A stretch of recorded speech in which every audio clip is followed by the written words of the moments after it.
Damurhuda pilot girls school and college dengue প্রতিরোধের জন্য পূর্ব প্রস্তুতি স্বরূপ স্কুলের আশেপাশে যেগুলো ময়লায় ছড়িয়ে ছিটিয়ে আছে সেগুলো আমরা পরিষ্কার পরিচ্ছন্নতা অভিযান চালাচ্ছে।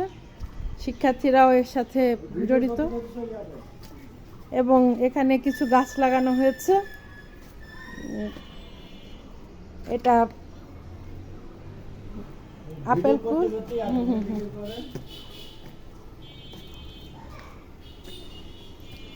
ও এটা সুন্দর হয়েছে তো। তারপর পিছন দিকেও চরম ময়লা ছিল, সেই ময়লাগুলো আমরা এখন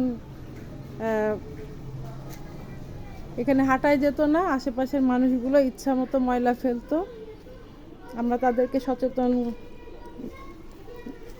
করার জন্য তাদের বাসায় গিয়েছি, আমি এবং আমার অ্যাসিস্ট্যান্ট হেড স্যার, এবং এখানে যিনি নাইট গার্ড আছেন তিনিও তার বাসায় গেছে। এই যে পাশের এই বাসাগুলোই সাধারণত আমাদের ময়লাগুলো ফেলে থাকে। আমরা এখান থেকে দেখাচ্ছি, এই যে দোকান থেকে পাঁচিলের উপর থেকে এই পরিমাণ ময়লা এখানে ফেলে থাকে। সেটাকে আমরা এখন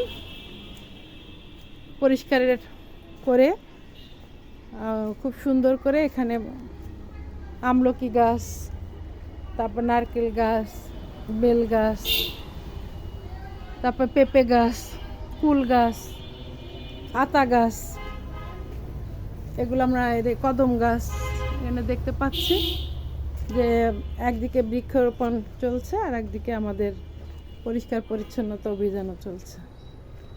ধন্যবাদ।